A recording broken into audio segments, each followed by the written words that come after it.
is one illusion after another. The illusion that was thrust upon me, like all other Americans, was this illusion of freedom and democracy and all this bogus stuff. And the illusion is powerful. The indoctrination process is very powerful. But unless we can manage to see through this indoctrination, what chance do we have to solve our problems? Unless we can see the world for what it is, how is it possible to solve the problem? And again, at the end of the day, how many are we and how many are those in power? We outnumber them, millions to one, when it comes down to it. So how pathetic is it that we the masses, we have all this power, and yet we allow ourselves to be continuously divided? And how do they do this? It's one lie after another, but if there is a head to the snake, it is the financial system. This financial system, which is the most fraudulent scam in the history of our world, is probably responsible for more death and suffering than any other system. And I actually thank God that the people of the West are starting to feel the pain of the so-called financial crisis. I thank God for that. And I can't wait for it to get worse and worse and worse. And it will get worse.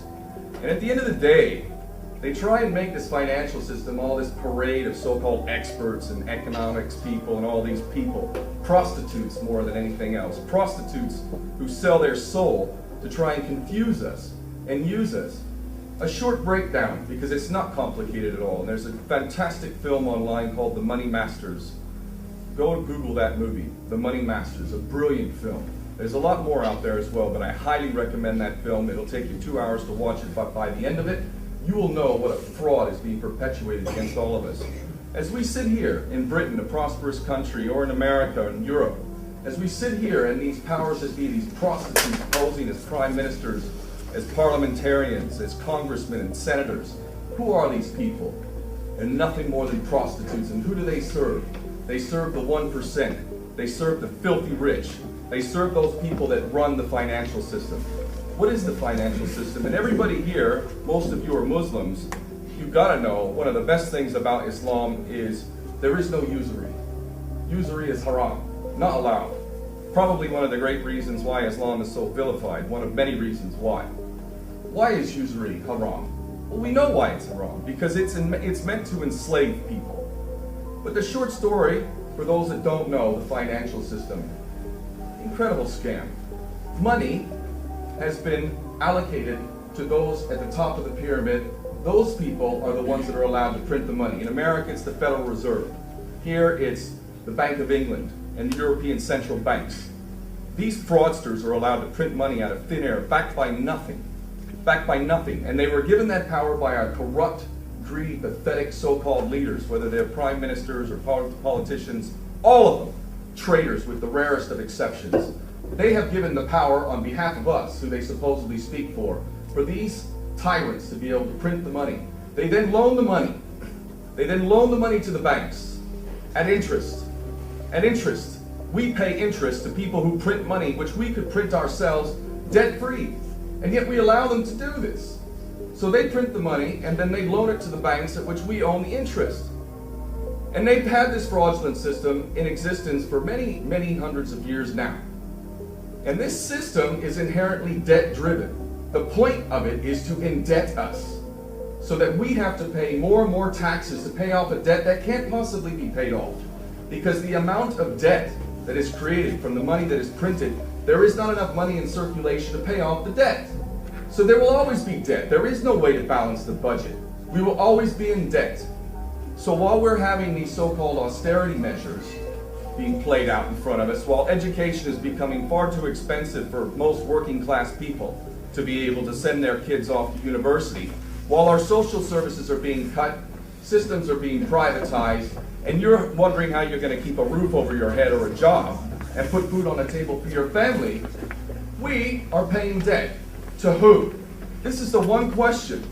The one question when they talk about the debt and the need to cut social services and increase your taxes, why are we doing that? Because we're in debt.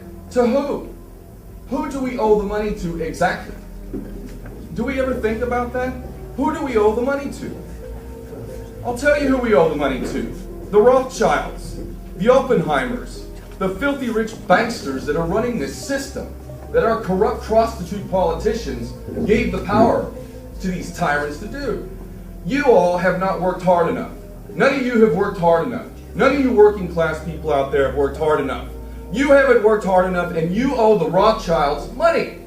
And they're taking away your social services, and they're telling you you need to go fight a war. In Iran now. In Syria. And what do they do with the war? They make money off of us. Again. And they send our sons and daughters off to war. To kill innocent people. To rape them. To steal their land.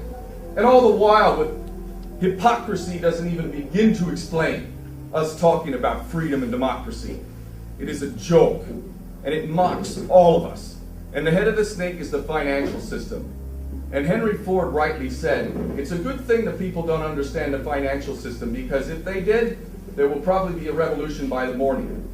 And it's true. We owe money to the filthy rich. That's who we're in debt to. They could say, we're going to wipe the debt clean. For me, that wouldn't be enough. Are you kidding me? You think you're going to get off that easy? For hundreds of years, you've been enslaving the people in your debt-driven system. And you think that you're just going to be able to wipe the slate clean and that's going to be it? Hell no. If you don't hang from a lamppost, you should consider yourself lucky for the scam that you have perpetrated on the people. And the thing is that they've got us all by this system. They control the money. It's not even paper to them. They don't even need to print the money. They can simply go into a computer, type in a couple extra zeros in an account, and someone has got money. And this system that we're fighting against, you know, I've been working on things, and the thing that is one of the greatest challenges of trying to get things done is you need money. Well, guess what? Who are we fighting? Who we're fighting has an infinite supply of money. So we're forever fighting against people who can pay every corrupt person who can be bought. And that actually explains everything about the world and the way it functions. Our world is run by corrupt prostitutes, because those that can be bought are the ones that will be given the positions of power. And ideally, we like corrupt people who like little boys or high-class prostitutes, and we like to have videotapes of them, because if you ever think to do what's right, then we'll release those videos of you with some little boy or some prostitute. Literally, the more corrupt you are, the more qualified you are to be a prime minister or a president. Literally. This is the system we live in. It rewards the corrupt, and it punishes those people who actually have some integrity. That is the system, and the head of the snake is the financial system. And until we change that system, we are fighting an uphill battle.